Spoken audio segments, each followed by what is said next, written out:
Hey, happy Thursday, everybody. What's going on, Antoine? Hope everybody is doing well out there.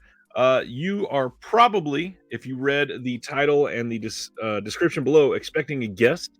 He is going to be coming on in a little bit after we go through some of our announcements.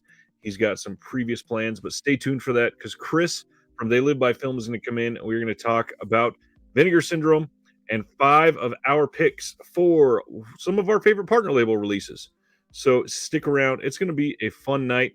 I've got all of the announcements queued up and ready to go, of which there are not that many. It's been a shockingly slow week, but that's good. It allows everybody to prepare for the carnage that will be next weekend. If there are any questions about the Vinegar Syndrome sale, anything going on in physical media right now, let me know. I will be happy to answer. It is something that is near and dear to my heart, and I'm more than happy to share with the community as we always do. That being said, before I jump into this, it is the 19th of May, and the 20th of the month is our cutoff date for the Patreon giveaway. If you have not signed up for the Disconnected Patreon and you would like to be included in that possible giveaway for this month, make sure you sign up at the link in the description below. And we are going to be drawing for that this weekend, and I'm going to be getting that package mailed out early next week. Hopefully, sorry, Cam, hate to say this. Hopefully, we get a different winner. Nerd of the 80s, who is here saying, "What up, people?" He has been the luckiest person in the world, spending a honeymoon in Greece and winning two packages back to back for the Patreon. So come on and unseat him. Jeff, yes. Next week, this is the perfect segue. Thanks for that setup. Next week, we're going to be doing our regular show. We're going to be doing all the announcements, and we're going to take a short break and then stream live for the Vinegar Syndrome sale late next Thursday. We're going to dive into everything. We're going to see what all got announced, what the catalog slips are, what the box is, all the new partner label releases, go into the merch, and everything. This is somebody new to the channel. Says, "Hi, is this the Serbian Film Appreciation YouTube channel?" It is, but only after midnight. Please come back after dark, and we will absolutely be talking all things Serbian film all night long. John, I love you. You're the best. Let's say hi to everybody. Flickering Waves, what's going on, sir?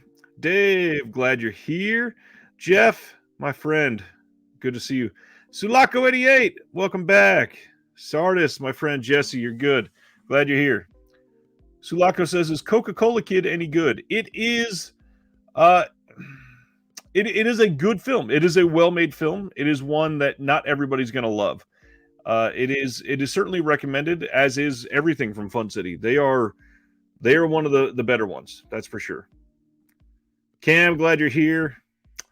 And let's see. Boba Fett is saying, we lost a really incredible composer today.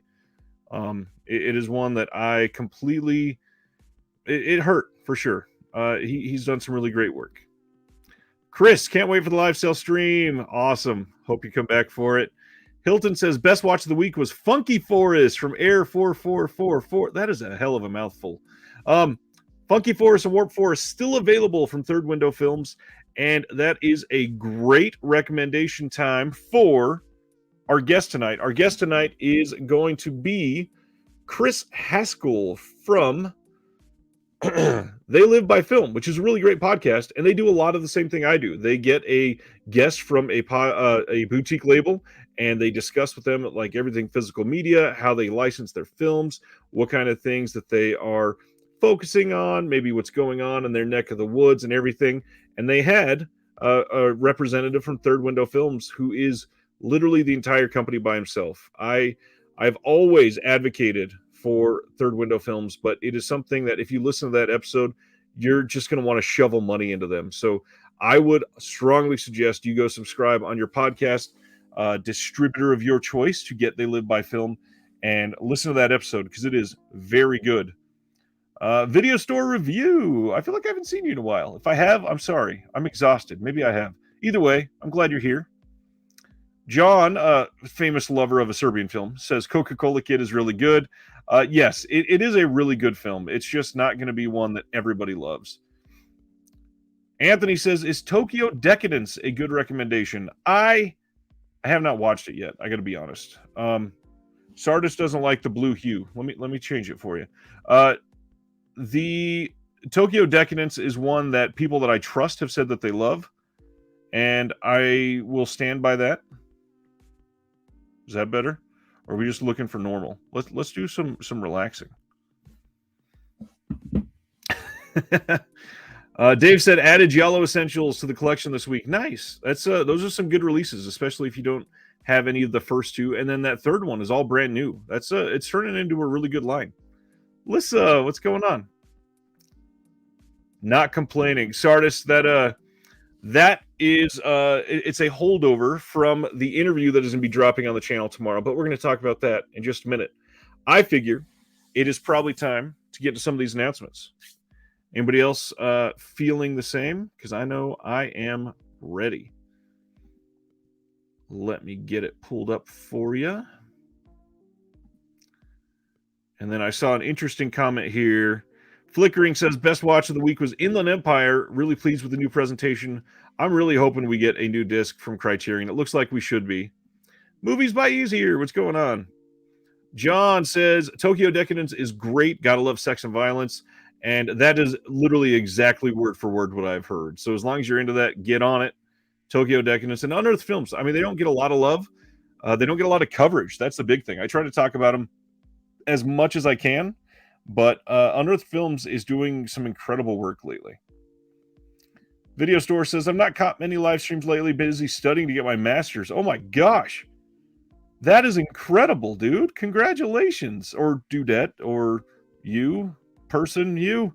Man, that is impressive. Studying to get my master's in film curation and programming with the National Film School and BFI. That is awesome. Congratulations. I sincerely wish for the absolute best in success for you. Speaking of sex and violence, let's get into our announcements, with the first being Made in Sweden.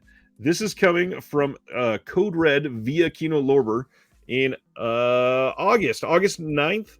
This is starring the one and only Christina Lindberg, who everybody seems to know from Thriller, a Cruel Picture, also known as They Call Her One Eye, the one that is about to be released from Vinegar Syndrome.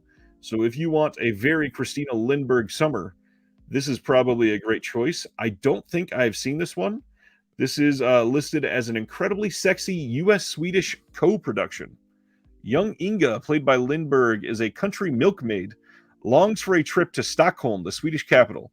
Leaving her rural home for a weekend in the big city, Inga soon discovers her beauty and ample assets gets her into a bit of trouble.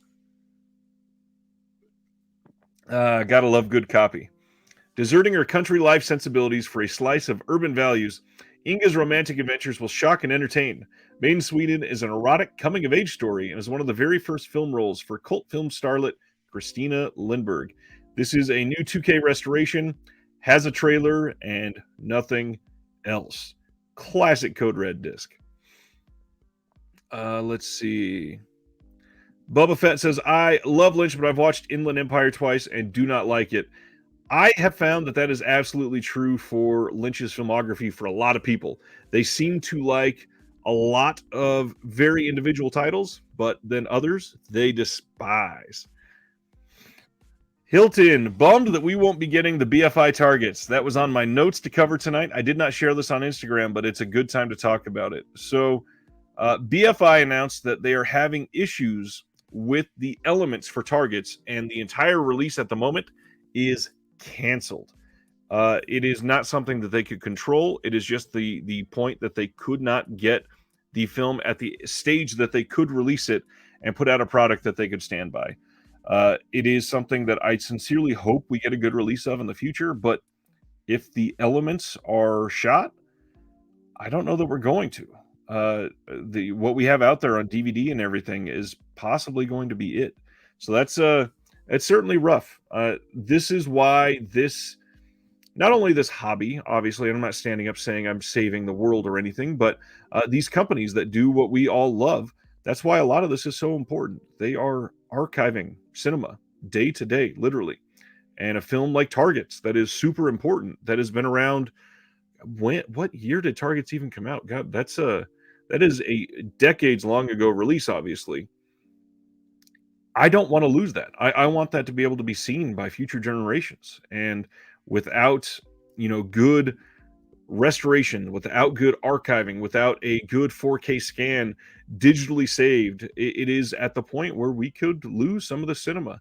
And other cultures have certainly lost a lot of their cinema. But we're going to be talking about some other cultures through some of this, as we just talked about Sweden. Jeff, that sounds right, somewhere around there. So let's continue on with our announcements. After Made in Sweden, we found out that one of the mid-year sales titles from Severin is going to be All About Evil. A mousy librarian inherits her father's beloved but failing old movie house. In order to save the family business, she discovers her inner serial killer and a legion of rabid gore fans when she starts turning out a series of grisly shorts. What her fans don't realize yet is that the murders in the movies are all too real.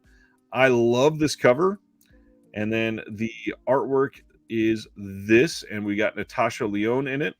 Very, very interesting. I'm curious about this one. This was, I believe, if I'm remembering the right title, this was directed by Peaches Christ, who has done a lot and is still very prominent. In fact, Peaches just did one of the awards for the Fangoria Chainsaw Awards. Peaches was one of the presenters. So, yeah, All About Evil is the third title that we know for a fact will be a part of the Severin not really halfway to Black Friday. I think they call it the mid-year sale. And it's a little earlier than it has been over the last couple of years. So we're going to get the Vinegar Syndrome sale, have a weekend off, and then be right back to it. It is a busy time, and there is a lot of coverage to come with this. I assure you. What's next? Fun City Edition. So last Friday, I put out one of my interviews that I've been putting out with the Vinegar Syndrome partner labels. I hope you watched that. Hope you enjoyed it. I just alluded to that I have another interview coming out. The lighting was a holdover from that. I've got that releasing tomorrow. It is possibly my last of the partner label interviews that I have coming for Vinegar Syndrome month. I have found that everybody involved, of course, has been very busy lately. I would have loved to have gotten a handful more, but it is, I've got some contacts and I've got more coming throughout the year. So if you're into that sort of thing, I adore feedback. If there's any questions that I'm not asking these labels that you want to know more about, let me know. I am always open to feedback, always open to hearing what you guys want to know, and I'm more than happy to keep sharing the wealth. These labels are a literal gold mine of knowledge, and the one dropping tomorrow, it is possibly our most all-inclusive interview for one of these labels yet. And if you know your partner labels, that might actually give a hint to who is coming tomorrow. Our patrons will be the first to know, because I will be letting them know after the stream tonight who is going to be on the channel. I appreciate you guys watching. These have done pretty well this year, so I'm definitely appreciating that. Also on Friday, we found out that Paramount, no surprise to any of us who has seen this milked for years and years, they are releasing at least the first Friday the 13th in 4K in September of this year. Of course, on September 13th. The rumors that I've heard behind the scenes, I'm not going to say that this is official, but from what I hear, we are going to be getting a routine release of a handful of these, the ones owned by Paramount, in 4K. I am not entirely sure who the others currently belong to, because that has been up in the air a little bit. But the 4K rights, I don't see it being something that we get all of them again, and I certainly don't see like a 4K box set or anything like that. We talked a lot about re-releases last week. I get it. I understand the format change. Is it required or necessary? Probably not. They're probably going to look better than they've ever looked. But, I mean, everybody just bought that Friday the 13th box set. So make a sensible choice. If you're a huge fan of these, get them. And if not, probably save your bucks. Although I'm willing to bet these are not going to be very expensive. They're only going to be a 4K. and digital release. It's not going to be Blu-ray, DVD, some big triple pack format or anything like that. They know that you've bought these 8 other times, and they're just hoping you'll make that 9. All right. On Saturday, we had Kino Lorber announce A Dandy in Aspic from 1968.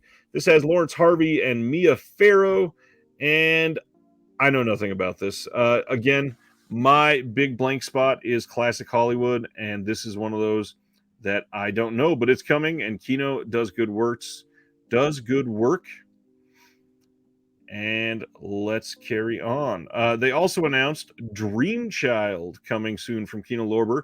This is a new HD master by MGM, and for those that don't know, this is one I am going to pre-order because it includes the creations of Jim Henson. This is one of those oddities where they were getting into film finally, and this was square in the middle of the 80s where, you know, the Muppet Show had taken off, Sesame Street was taking hold, and they had these other creations like Dark Crystal would turn out to be, Fraggle Rock, everything else. Kino is killing it. And I will throw out one more time. We talked about this a couple weeks ago, but we don't say this enough.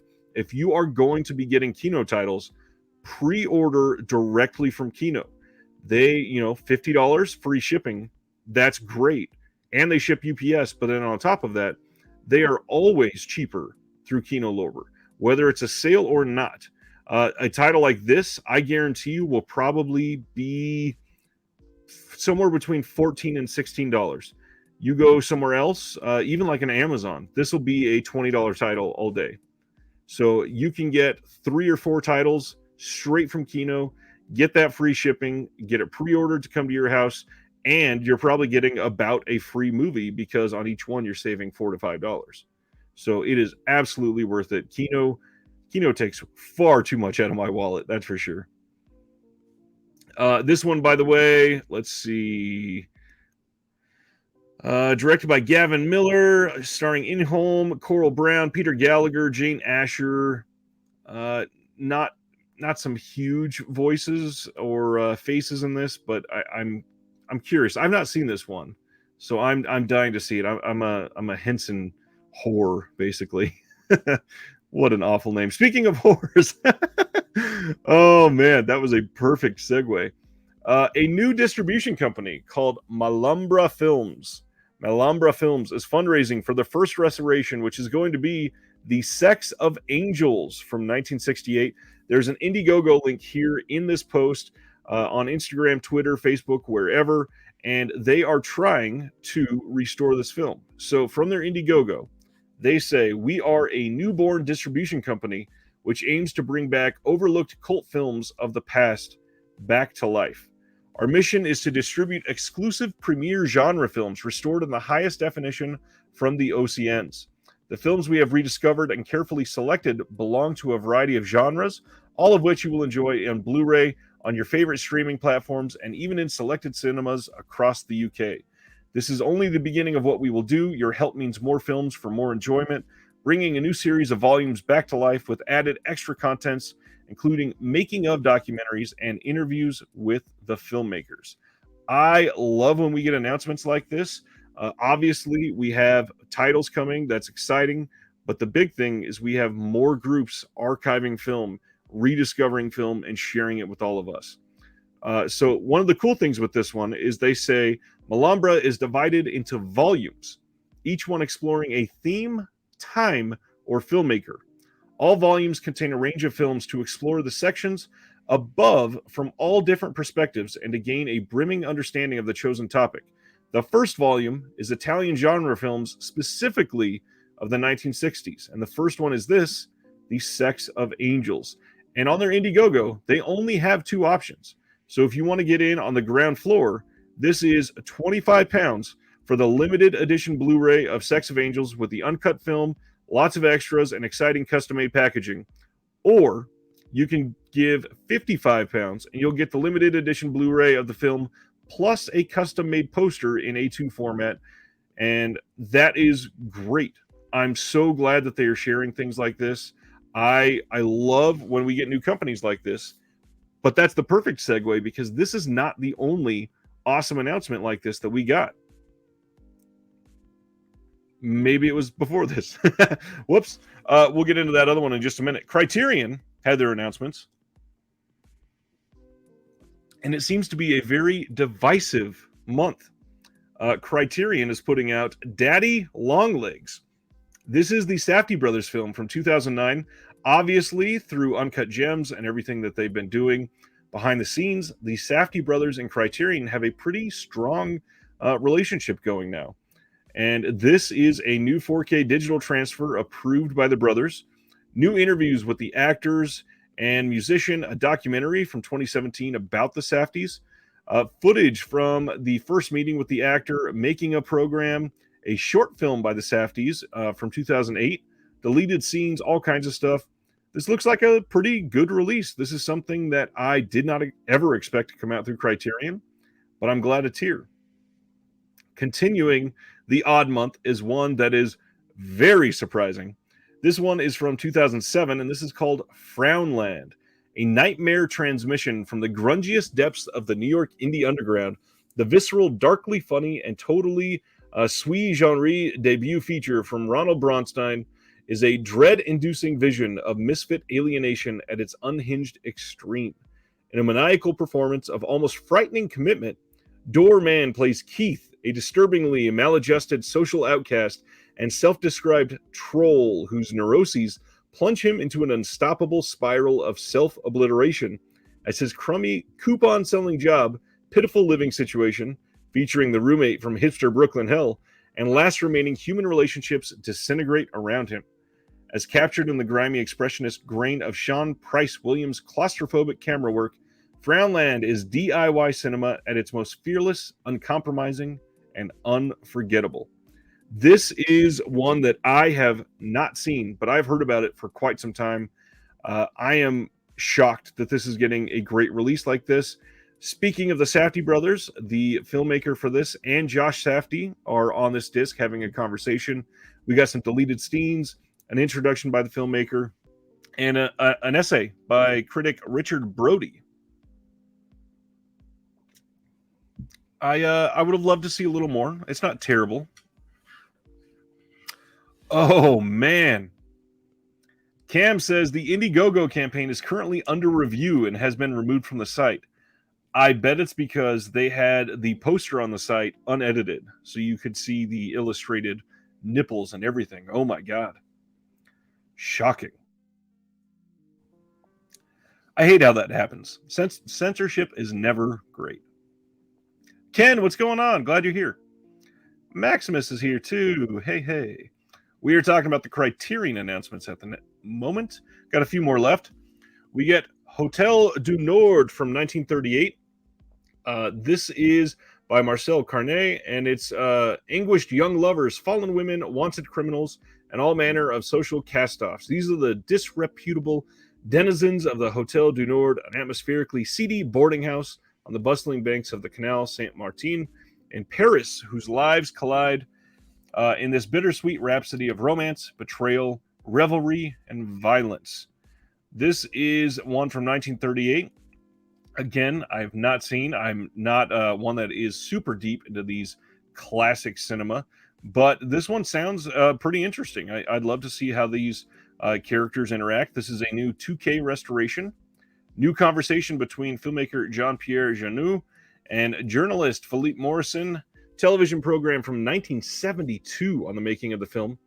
A documentary from 1994 on the life and career of the director. That is enough to sell me, probably. The making ofs and the director, the director documentary. Those are big deals. I would much rather see those than commentaries any day. I'm a big fan of these currently made documentaries or newly unearthed things from years ago where they talk about the making of. That is my favorite aspect of these. Then we are getting Buck and Preacher from Criterion. This is from 1972 and stars Sidney Poitier and Harry Belafonte, but it's also directed by Poitier. With his rousingly entertaining directorial debut, Poitier helped rewrite the history of the Western, bringing black heroes to a genre in which they had always been sorely underrepresented. Combining boisterous buddy comedy with blistering Black Power era political fury, Poitier and a marvelously mischievous Harry Belafonte star as a tough and taciturn wagon master and an unscrupulous pistol-packing preacher who join forces in order to take on the white bounty hunters threatening a westward-bound caravan of recently freed enslaved people. I know that some people were hoping for a different Western this month, but this is one that I think continues a move from Criterion to diversify. And I think that's a good thing. I think that this is one that's important, helps with representation, and it'll be good for the brand overall. And speaking of the brand overall, one of the guests that are going to be with us tonight, since there is only one guest, loves a lot of the films that come out from Criterion. So I think it's about time to bring on Chris from They Live by Film. Chris, how we doing? Hey, what's happening? You look magnificent. Loving the hair tonight. Oh, thank you. Yeah, I combed it for you. I feel honored. It looks great. How's everything going? Dude, it's great. You know, I was thinking about this release that you have up on the screen when it came out. What's that Western that just came out? It's like an all-black Western, and it came out like last year. Came out last year. Okay, I'll find it in like 5 minutes, but like, or in like a minute. But like, I feel like the timing of this release is great from a marketing standpoint because there was like this celebration of how, you know, there used to be like these black Westerns, and that like topic was kind of a little bit more in the culture because of this movie that just came out. And so I thought it was really smart from a marketing standpoint for Criterion to do this. Hold on. Obviously, on top of that, it's also good because Poitier's gone, and that will, you know, there's a lot that we can mine into there. And this, we got a brand new 4K digital restoration, new interview with Mia Mask, author of Black Rodeo, a history of the African American Western. That is also good. Yeah. Behind the scenes footage featuring actor director Sidney Poitier and actor Harry Belafonte, and then interviews with Poitier and Belafonte from 72. Episodes of Soul and the Dick Cavett Show. There's a lot going on there. It's awesome. The Harder They Fall is the one I was trying to think of. Sorry. That makes sense. Yeah, I'm super stoked for this release. Yeah, Stardust, you're exactly right. That's the one. And then I think this is the last one. We got announced coming in August from Criterion, Faya Dayi. I'm probably butchering that. I don't know Ethiopian at all. A sublime work of personal vision, the debut feature by the Mexican-Ethiopian filmmaker Jessica Bashir is a hypnotic documentary immersion in the world of Ethiopia's Oromo community, a place where one commodity, khat, a euphoria-inducing plant once prized for its supposedly mystical properties, holds sway over the rituals and rhythms of everyday life. What are you thinking? I honestly don't know much about this director or film. This is one it sounds awesome. Like it sounds like it might have been part of the World Cinema Project or something at one point. Like, you know, it sounds like a great movie. So I'm excited to check it out for sure. This is a brand new 2021 film. And super stoked that we're getting more representation from cultures like this. And then obviously it's not the most important aspect, but this cover art is freaking gorgeous. Yeah, that's really nice. This is one that I really wish that they would occasionally, maybe once every 2 or 3 months, release some posters. Criterion. I would love to give you $20 to send me a poster. Yeah, actually, this would be a beautiful poster. You're right. This or the Godzilla collection. Can you imagine that fluorescent hanging up on your wall? That'd be great. The artwork on that is phenomenal. Yeah, there was a post a while ago on all the Criterion cover artists. Let me see if I can link it or something. It's cool. These people are amazing that they get. I do wish that more of the labels were able to credit their artist. I mean, obviously they're all able to, but Criterion puts it on every single one of their pages when they have the product listings. Vinegar Syndrome does too, but certainly not everybody. It is something that if you're digging the art from one person, you could always, you know, go follow their Instagram or something to give more support. Because a lot of them, they sell prints, not necessarily of these, but of other stuff. Yeah. Now that you're here, go ahead. Did you talk about this? I think a lot of people were hoping that Criterion was going to announce a box set this month. I did not. No, which rumor was that? Because I've heard a few different rumors on box sets. No, just the more based on history than a rumor. Ah, You know, because it's these are the been a while. August releases that you just talked about, right? Yep. That's a big month for box sets historically. And so I think some people were bummed out that there wasn't like some big, you know, like Kurosawa box set or something, like some big thing. But That's the big one everybody keeps leaning on is Kurosawa, right, which I right, really hope it comes. sure. Uh, this is not too incredibly important. I help produce a couple of podcasts. You can go back and find this if you want, just to dive into some more things that I'm helping to support right now. Next up, we are getting Live Die Repeat, also known as Edge of Tomorrow, in a 4K steelbook from Best Buy. This is a step up from the previous release, so this should be a pretty good one. This is currently available to pre-order, and it is a little on the expensive side for a newer movie coming out in 4K, but we'll see. Back to the cool stuff. Kino announced coming in 3D with help from the 3D Film Archive, Buona Devil from 1952, and all of their 3D films from the last, gosh, I think they've been doing this 3 or 4 years now. They've been doing 1 or 2 a year. They have been phenomenal quality. So if you are into 3D, and you don't have to have like a crazy 3D TV, they put these out with the polarized glasses and everything. This has both versions, the polarized and anaglyphic on the disc. This is with Robert Stack, Barbara Britton, and Nigel Bruce. And the director on this is Arch Obler with a Time for Beanie sequence written and directed by the animation legend Robert Clampett. How do you feel about 3D? Oh, totally neutral, like completely ambivalent on it. I was laughing at A Lion in Your Lap. Like, I don't know. There's a couple of the Friday that, or maybe only one Friday the 13th movie. Just one, yeah. Yeah, where they do it. That's cool. Yeah, I don't know. Like, I don't really know. Like, you know, they do these things. I don't think it ever took off, but they have these like sensory. They call it 4D experiences where they put smells in the theater and will like splash water on you and stuff. And like, I don't know. It kind of always felt gimmicky to me. Like I get it. If I'm near an ocean, I get it. I don't need to have water splashed on me. I get that. And then there's obviously like the old William Castle things that were super gimmicky, but for a lot of people that was the most like immersive experience that they've ever had. So some of these they hold some real actual history and what they were able to do for people back then. No, and I mean, you know, maybe I shouldn't be so hard on it. It's a cool. I mean, you know, it's a technological innovation, and like it's impressive and all that. But yeah, I guess not for me. Not a lion in your lap person, huh? Not a lion in the lap person. I went to God, what is it called? D-Box. Have you been to a D-Box theater before? No. So D-Box is well, it's expensive, and the first time I went was like a decade ago. I bet it's crazy expensive now.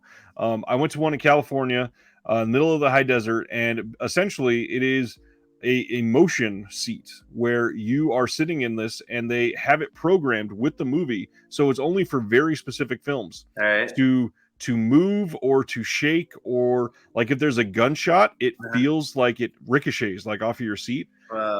It was the best thing that I've done with a movie ever. Okay. And it was not gimmicky. It was incredible.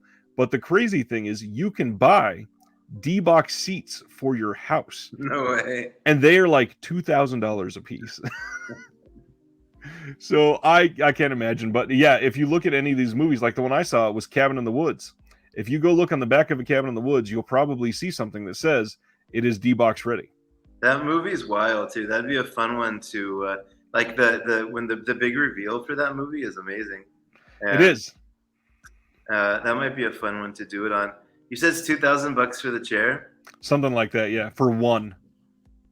How much is the some of these out of print slipcovers at Vinegar Syndrome going for? I feel like it's kind of like 50-50. Yeah, you could probably sell like 15 slips and get a chair. Yeah.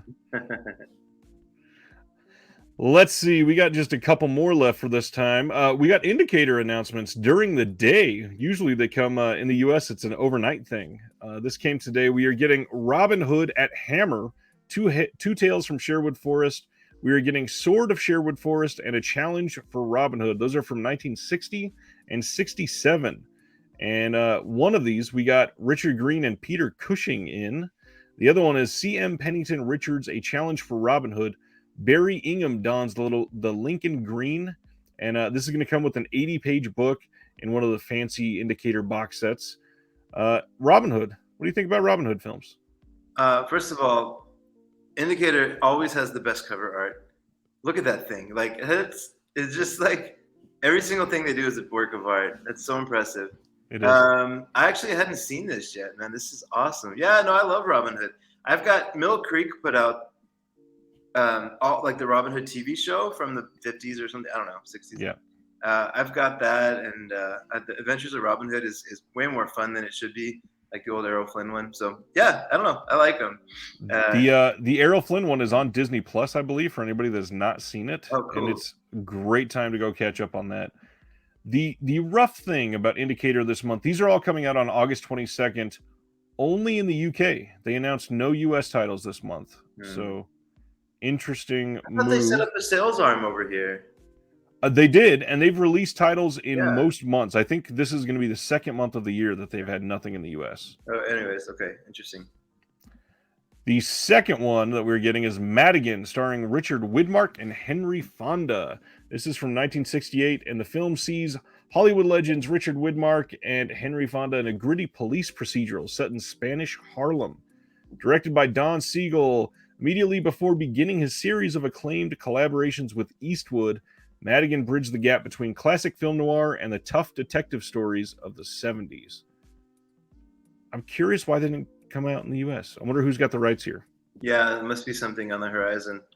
Have you seen the Dirty Harry movies? A long time ago. I'm not, I've talked about it on here before, I'm not real big into Eastwood. Oh, that's cool. I don't know, Don Siegel's, he's got that gritty, like his movies have like a good vibe to them. There's always like an intensity to them. He's able to capture that really well. I haven't seen Madigan before, but Escape from Alcatraz is great. I like Dirty Harry for what it's worth. I think he even did the original Invasion of Body Snatchers or the one in the 50s. Anyways, I like Don Siegel a lot. That's cool to see this is coming out. Han says Kino released Madigan in the US. That makes sense. This definitely feels like a Kino title. Yeah, for sure. And finally, from Indicator, we are finally getting the release that they teased a while ago. Burt Lancaster in The Swimmer. This is similar to the Grindhouse releasing one. Let's see. I know that they put this up on their website. One of the things that really sets apart the Grindhouse one is it has the CD soundtrack with it. I am not sure if this one has it or not. Let me check. That's interesting that I forgot that they announced this like a long time ago, right? Yeah, I think it was in one of their catalogs. I think it was not like a big, hey, we're doing this sort of thing. Totally forgot about this. Let's see. It says UK premiere on Blu-ray, limited edition of 5,000 copies, exclusive booklet with new essays. I don't see anything about the CD soundtrack. So if you were wanting that, the Grindhouse releasing may still be the way to go. But again, Indicator does really good with these. And this is going to be another one of those hardbox single releases, kind of like the Irreversible set.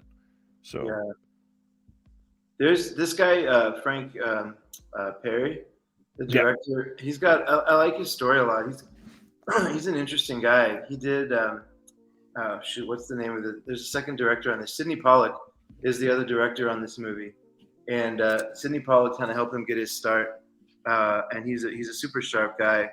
Anyways, this movie is, I don't know, I love it. It's pretty wild. It's a very unique movie, and one that I strongly suggest if you have never seen it, especially if you're overseas. This is one that has kind of risen a little more in recent time because of that Grindhouse releasing movie. But again, not a lot of people have seen this. It feels like it doesn't get the love that it really deserves. This is super unique, and again, 80-page book, limited edition. This is probably going to be the definitive release of this film. Well, good tie-in to Vinegar Syndrome month. Because this guy did Rancho Deluxe as well. Nice. Yeah. So, anyways, there's a good tie-in to the theme of the month here. Absolutely good tie-in. And the first thing before we get into all that Vinegar Syndrome talk is to share what's coming out next Tuesday, which is surprisingly a lot. We had very few announcements this week, but next week coming out is a whole lot of titles, both mainstream and boutique. We got the Batman coming in 4K. You've got the Best Buy Steelbook if you want that. The Scream Factory titles. We're getting Candyman in 4K, Life Force in 4K, and then Wild Things coming from Arrow next week, and they've got like 4 different versions of that. X from A24 is finally coming out. That was available on Orbit earlier today, and it's already sold out. Malignant coming out in 4K. One Armed Boxer from Arrow. Times Square, the Tim Curry movie coming from, I think that's Scorpion releasing via Kino. RoboCop the series, Studio 666, Mississippi Masala from Criterion. Anything that you're getting next week that's really sticking out to you? No, I have. I just heard. I had no idea, but we've talked before about Fractured Visions, and they have that podcast, Fractured Listen. So I just heard the Frank Henenlotter one, and that X movie is by a director named Ty West. Yep. I mean, obviously Ty West is quite well known at this point, but they were an intern with Frank Henenlotter, and he kind of was the one that helped get them some notoriety. So all of a sudden now I'm really keen to go support Ty West. I'll probably pick that up. I'll probably get RoboCop the series. Mississippi Masala is one I actually saw when I was younger. I kind of have it's like a sentimental one. Yeah. For me, I really like it. And then the Pimini organization. So along with the Pimini organization is a whole slew of indicator stuff that's going to get shipped to me from right around now from the UK. Nice. Was that a pre-order or one of the sale buys? No, it was like a day one pre-order. Beautiful. The obscure British cinema stuff, they're very selective with it. So like if they're gonna put something out that doesn't have a lot of notoriety, it's usually awesome. So I'm just kind of trusting them there. And the way they speak about it makes me super geeked about it. So I agree. When they announced it, I said I have to have this. Yeah. I think we've covered most of what is coming next week. Lots of titles, but there's some really good stuff. If anybody's looking for anything specific that's not there, or you see something out of stock and you can't find it somewhere, let me know. I will try to help you find it. Now, Vinegar Syndrome month. We have talked on here a little bit on one of our shows, but we never did this live. So what is your history with Vinegar Syndrome? Because you've talked about it for a long time on your podcast. You seem to be the main one that likes that sort of thing on there and championing that physical media. Okay. So when I was in college, all the way back in 2001, the Blockbuster Video that I worked at had a Troma section. And it was one of the few in the country that did, because it was a franchise. And because it was a franchise, the owner just happened to love Troma. And I guess it just kind of passed all the security checks. So I got into Troma movies quite young. In college anyways. And when I went to New York, it was like 2009 or 10, it's in that range.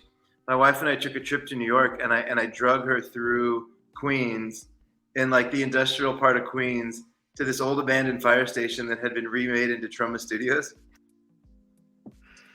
And met Lloyd Kaufman. This is all going somewhere, I promise. Met Michael Hertz, who the elusive Michael Hertz. Met a couple of the interns there. So I've always been a huge fan of Troma. I've actually brought, so to tie into your question, once I took a little bit of a break and I started getting into Blu-ray buying about 3 years ago, and I saw that Sugar Cookies had come out through Vinegar Syndrome, and I know that is a Troma movie. And you can always tell, by the way, usually it's on the bottom, they have that ugly green Troma logo. So anyways, you can always kind of tell. They probably put out 20, 25 Troma films at this point. Yep. And the one I was so geeked out about was Blades. Have you seen this? Blades it's wild. It's so good. It just makes me laugh so hard. So anyways, I came through Vinegar Syndrome through Troma is the short answer. and uh, never been huge into like I guess the erotic stuff that they put out. But I feel like the curation team over there, outside of that, like we'd be best buds. Like every single thing they find, for the most part, I like. They have some duds, but that's kind of the risk of swimming in the pools that they choose to swim in. You're gonna Right. get infected every now and again, you know. Well, we had decided when we were going to do this that we were going to pick 5 partner label releases that we were going to champion, because Vinegar Syndrome kind of has a lot of voices already hyping them up. But is there any specific for Vinegar Syndrome that you think people really should talk about that maybe don't get a lot of love? Yeah, a few. So I'll cycle through these really fast. Yeah, sure. There's a theme you're going to notice from me tonight. I was kind of thinking about how to do this. So one of my favorite things about Vinegar Syndrome is that they're kind of moving beyond this exploitation brand, right? Mm-hmm. And it's happening kind of in a big way. So Fleischer Frankenstein, it's cool cover, beautiful box set, but like what this means is really interesting to me. Like if they start putting stuff out from Andy Warhol's factory, Right. I don't know if they're going to do more of that, but that's super interesting. If that's just kind of a one-off, then that's cool as well. But there's this trend I've noticed where if you look at, well, actually, before I say that, before I get into the high art stuff that they're doing, you got to get Ticks. This movie's cool. But like, what's the guy's name? This guy's name? Clint Howard. What? Clint Howard. Thank you. He hams it up with like the best of them, and like he's so good in this movie. Anyways, I love Ticks. And it looks beautiful. That is such a great release. It looks so damn good. Yeah, they did such a good job with it. But so that's always going to be there. You can always get the Ticks stuff from them. This month, or well, last month they put out Death Wish 2, which is super cool. But the thing I really want to call, if I have one thing I can like kind of like draw attention to, is their Vinegar Syndrome Pictures line. So New York Ninja aside, these are all VSP, right? Yeah. Yes. So New York Ninja aside, because that's such a unique story, and just a cool story. But that aside, Censor is awesome. And the director is a woman named Prano Bailey Bond. She has an interview with this podcast called Fractured Listens. I'd recommend anybody go check her out. She speaks so fluently about horror. She's just like in the world. And so she made Censor. She was super into the video nasty scene. She made a movie about censors in the video nasty world and like what happens if one of them kind of lost their sanity a little bit. It's really good. One second, I'm gonna mute when this siren goes by. Okay. Censor is great. It looks really nice. It's not one of my favorites, but it is something that if you were looking for a really well-made modern film, it is one that should be up there for sure.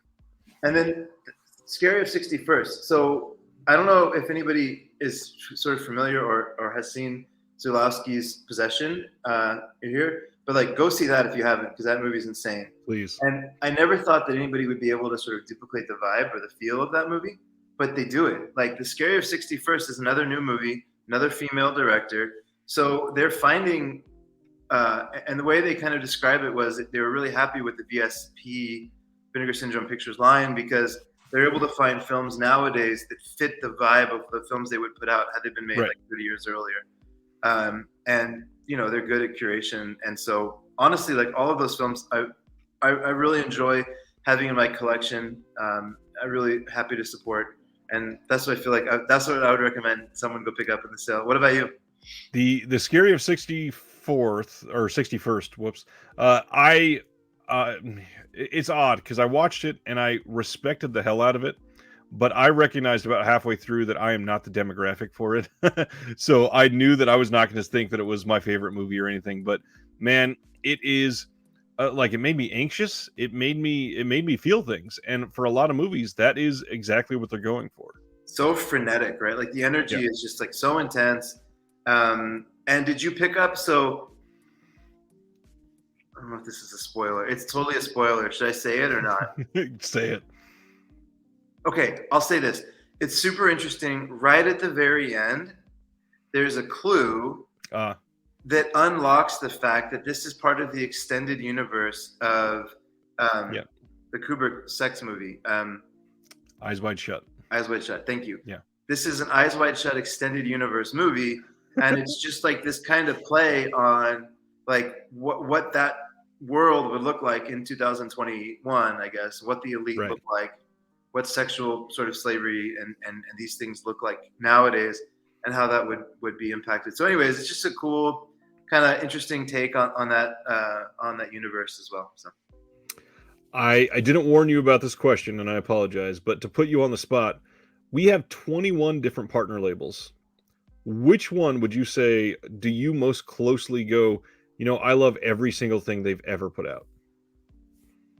Yeah, I was going to talk a little bit about that in a roundabout way. So, okay, AGFA is the short answer. I'm going to get into some when we do our top 5 here in a minute.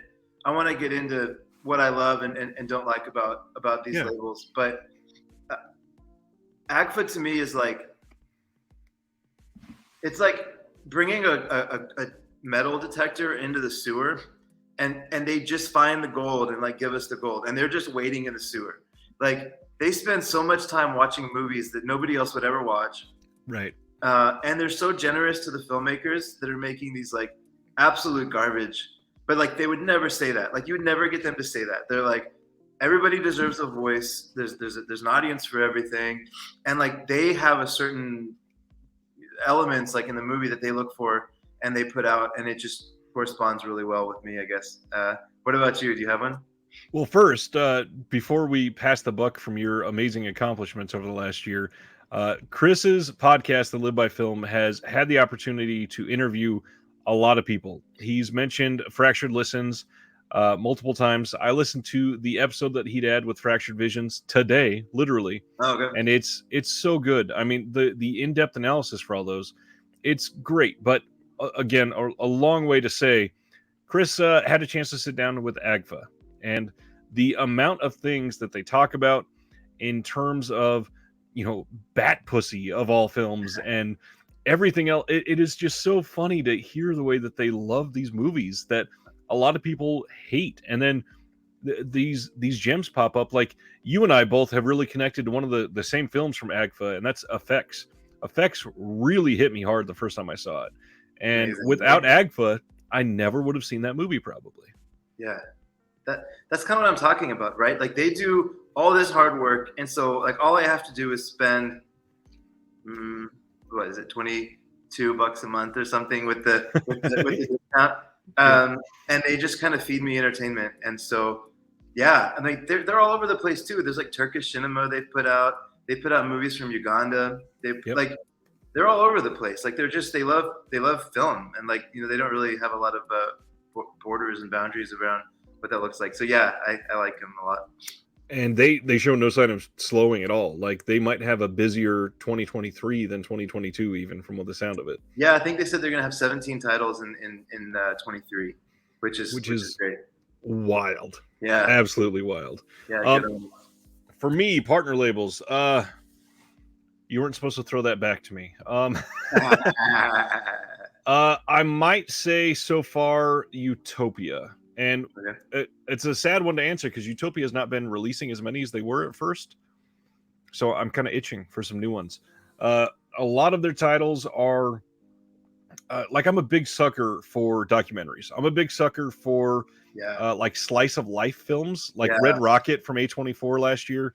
A lot of people hated it, but I loved it because it was just, nope, this is somebody's life and you take a look at it, basically. Yeah. And they've put out a couple of these movies that are literally just check out this portion of somebody's life and what happened and how they got here.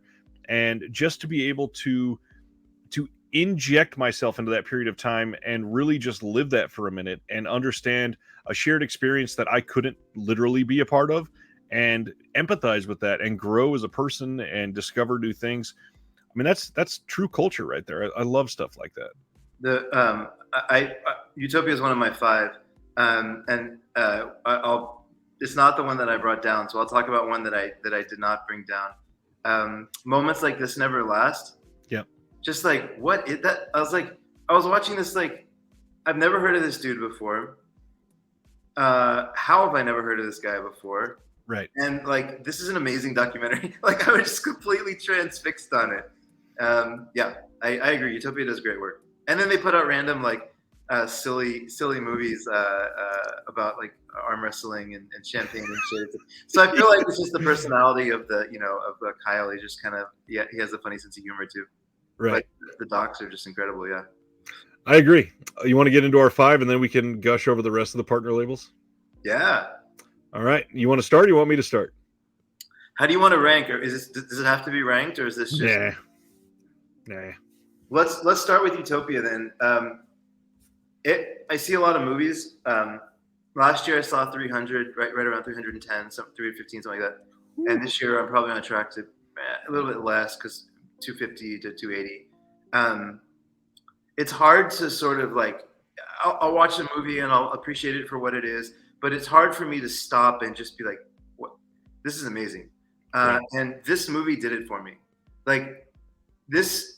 I wish honestly there was a different cover, because I don't feel like the cover conveys like what the movie's really about. Like this woman, this is a better cover, I think. Like she's one of the coolest people I've ever heard about. She just happened to be interested in photography and stumbled upon the tagging scene in the 80s. Yeah. And because of that, just happened upon the hip hop scene in the late 80s. And was like documenting all of this with her camera. And how is her name not up there with the best artists in history?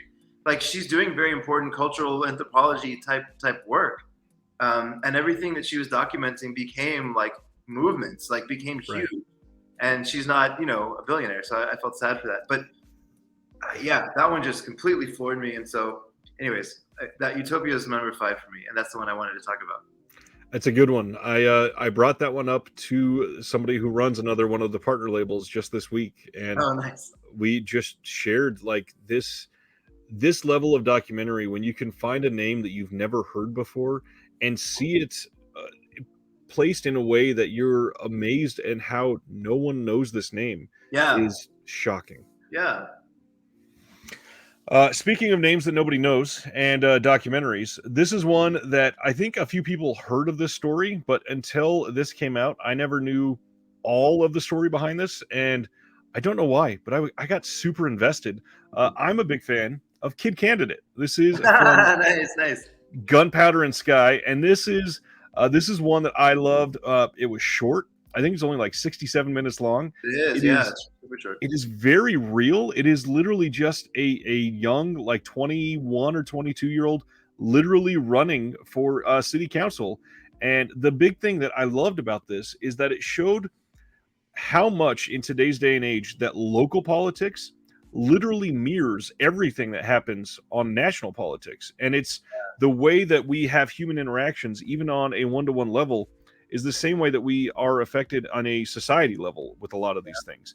Yeah. It is scaled in a way that it makes it depressing, because spoiler alert, which it's results for an election, the kid loses, but to see how he gets to that point, it is a journey that I think a lot of people should see, especially in how politics are affecting a lot of people's lives right now. This is one of the most political climates that we've been in ever as a society. So strongly suggest Kid Candidate. This is a great one. Not a ton of special features, but it's still a good one. And the supplements are actually supplements. They supplement the story. It does provide some more context. You can watch literally everything on this disc in like 2 hours tops. Yeah. Is it like one of them is like some of the ad campaigns or something? I'm trying to remember now. They do like maybe some interviews or something, right? Like I remember being pretty invested in that story as well when I saw it, because he ended up in Austin, I think. Yeah, they had a film festival Q&A. There's a couple deleted scenes. There is an audio commentary, and then one of the people that is a little side character in our journey shares some vocabulary that he uses. But it's great. Overall, 2.5 hours, and you can watch the entire disc and really get like a huge chunk of this person's life, or something that was super important to them for a big chunk of their time on this planet. I mean, it's a big deal. So it's I guess implied that number 5 is Utopia for you. That was Gunpowder and Sky. Oh, Gunpowder and Sky, of course. I'm sorry. Yeah. Gunpowder and Sky. I'm current on Gunpowder and Sky, but except for Tragedy Kills. Have you seen that yet? I saw the old release of that. It was Okay. a burned disc, I believe. So, Her smell was pretty cool. I wasn't expecting it to be that kind of like Sid and Nancy type of like self-destruction kind of story. That was pretty cool. that is high on my list for maybe the best packaging of the last like 6 or 8 months or whatever. No, The- everything about that. Yeah. yeah.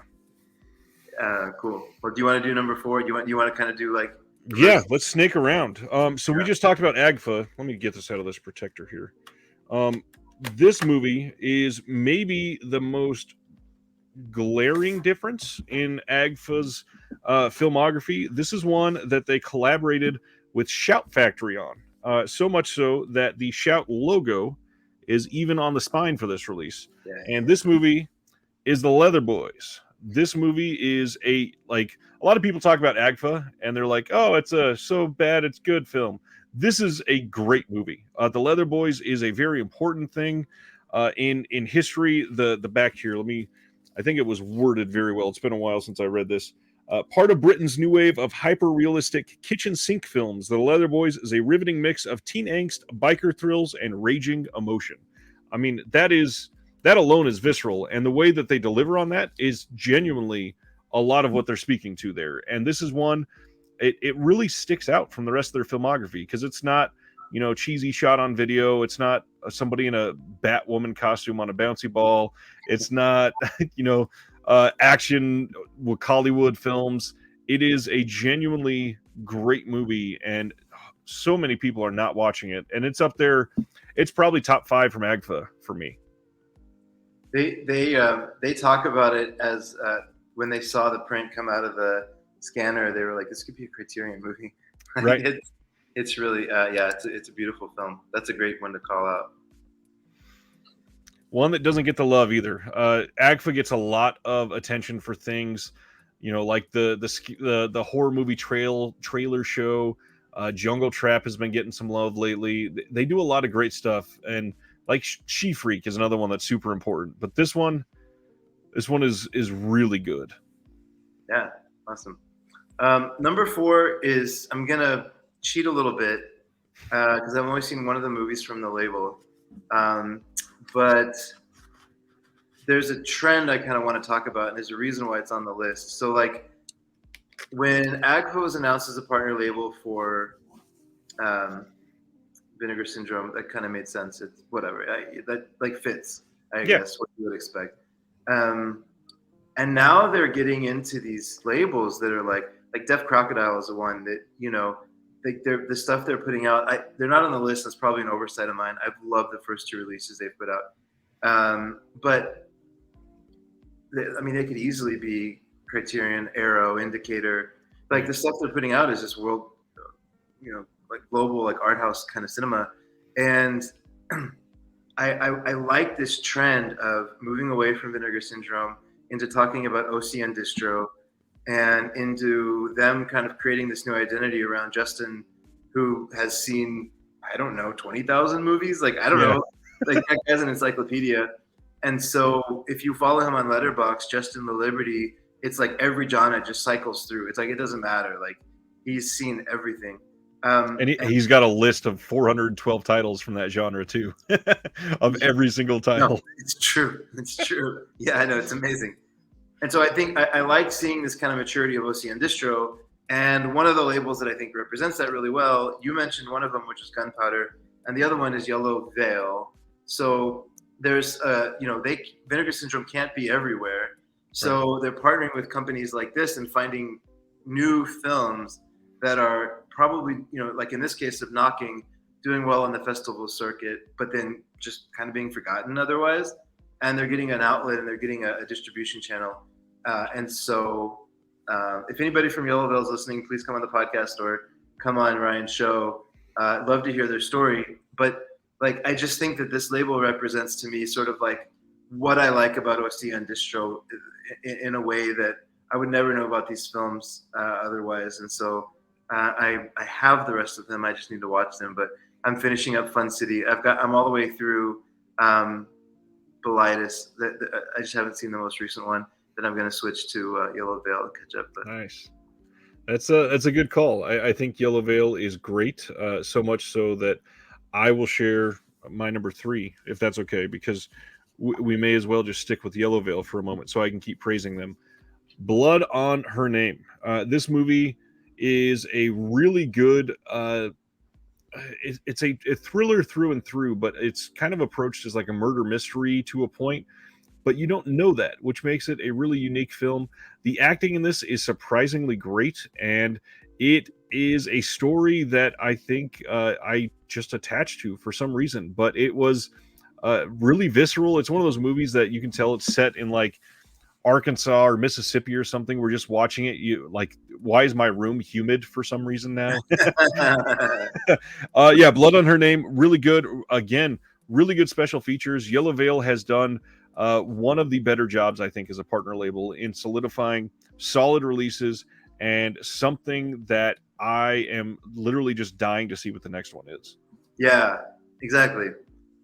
Well, speaking of one that's done a good job curating content, so I was trying to figure out which one to talk about. Jonathan over at Fun City, I think, has an impeccable taste in movies.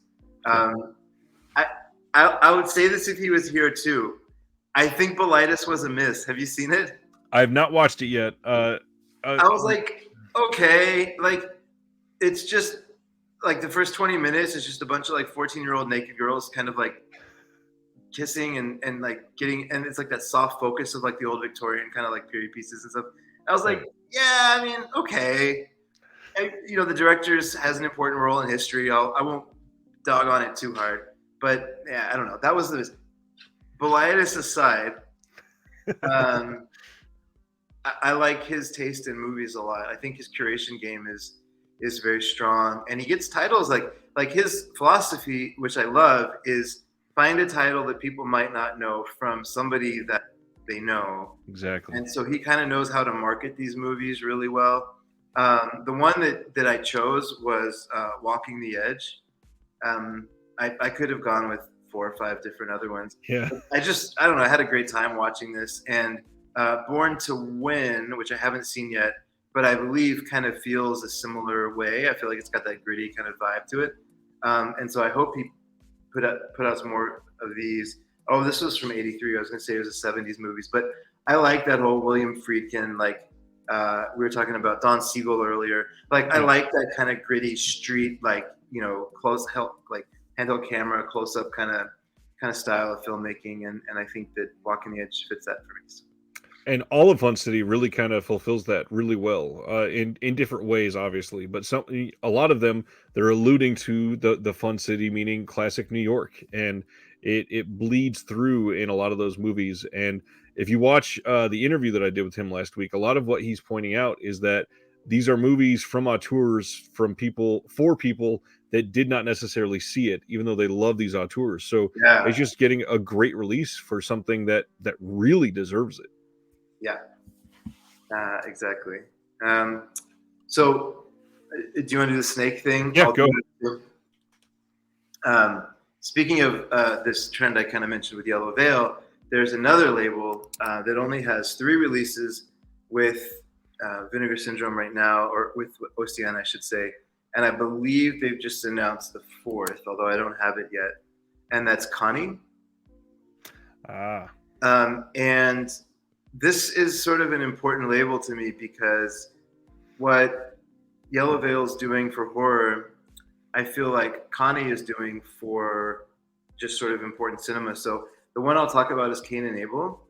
There's a movie that Criterion put out, I'm almost positive, in the World Cinema Project set that Martin Scorsese puts together, called Insian.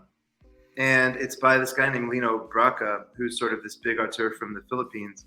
And then Connie has another one of his movies. And so this is kind of like, I think we've talked about this before, but it almost feels like cheating buying this from the Vinegar Syndrome store. Right. And I love that that's the identity that they're accepting. They're like, we're just going to, if you have a good movie, let's get it out there. And let's make this package is beautiful. It's, I'm assuming it's relevant to the film, but it's just this Lino Brocka character had he been French or had he been Italian or had he been American, like his films would be really well known. He makes these Right. beautiful, like gritty films. And Xiang is this kind of like rape revenge, very very light on the rape, more heavy on just like the girl kicking ass. And you know, he makes these films that like I wish more people would see. So it's exciting that he's getting distribution. It is, and they are killing it. A lot of this stuff is stuff that had never gotten a release before, Yeah, which I am always excited to see from these partner labels. yeah. And um, not to toot our own horns or anything, but we are very varied tonight. I love that when we can do something like that. So speaking of varied, let's go from my number 2 to Terror Vision, and this is Nice. Killing Spree. Killing Spree is a movie that gets mistaken as a shot on video film a lot of the time, simply because of the style that it was shot in. This is a movie that was put out previously by SRS Cinema. I think that's the last word. SRS Studio. Yeah. Sub Rosa Studios is what they used to be called. That's what the SRS stands for. This is Tim Ritter's Killing Spree. And Tim Ritter is kind of big in the independent indie horror exploitation scene. And Killing Spree is freaking wild. If you've never seen Killing Spree, it is set in a little suburban house, and it's a story of essentially a boyfriend or husband going wild. And it is not. This is one of those ones that a lot of people say it's so bad it's good. It is, in my opinion, genuinely fun and super entertaining. But for the first time, it got like a great release. It got a really good restoration. The people that were involved in the film are all over the special features. It got everything that it deserved. And the biggest thing is it was put out by TerraVision, which is now being helmed by Brad Henderson from Vinegar Syndrome. He started this little sideline with the guy that owns TerraVision, the vinyl records label, Oh, cool. and they are operating out of Georgia. So Brad and this gentleman are working together, and they've put out a handful of titles. They've already got some more that they've announced. They have done some big things, like the WNUF Halloween special is the biggest one that everybody's loved. Norway, they put out a divisive little dancey vampire film. That's a weird way to describe it, but that's exactly what it is. TerraVision has a lot of really cool things on the horizons, and I wanted to shout out. They just opened a shop in Georgia that you can go walk through, buy things, all kinds of that, and they already are opening a pop-up shop in New York. So TerraVision is like making genuine waves right now. So if you want to get in on the ground floor or something, obviously the record label's been around for a while, but on the home video side, they are still pretty new. Before we move too much on from Tim Ritter, um, he's one of the best at titles. Have you ever gone down his filmography? Yep. I have too many of the Tim Ritter films. So like just there's one of them in 1999 was Dirty Cop No Donut. Yep. Dirty Cop 2 I'm a Pig. Trashploitation, Earth Girls Are Sleazy, which is I guess maybe an unofficial remake of Earth Girls Are Easy, and then Cat NATO is supposed to come out this year. Wonderful. Anyways, yeah, good. Cat On NATO. I actually didn't know about the Brad connection. That's cool. Yeah, Brad is currently one of the two people behind the home video side, and they just put out a documentary called Love and Saucers, and that's one that Brad is very, very happy with. So if you're into it, I strongly suggest that new doc. I don't think that one will be on sale, but Killing Spree will be. So I think we're down to yours. You want me to do number one? Yes, sir. Probably no surprise, based on your question earlier. Agfa. So the reason I chose Zodiac Killer is it's number one. I chose it because it's going to get a re-release in the next 12 months. So, look out for it. They said all the ones, they used to have a partnership with MVD Rewind. And that's why some of the releases don't have slipcovers. But once those sell out, they're going to go back and re-release everything. They have a very special relationship with Lisa Petrucci, who was married to Mike Rainey, who started Something Weird video.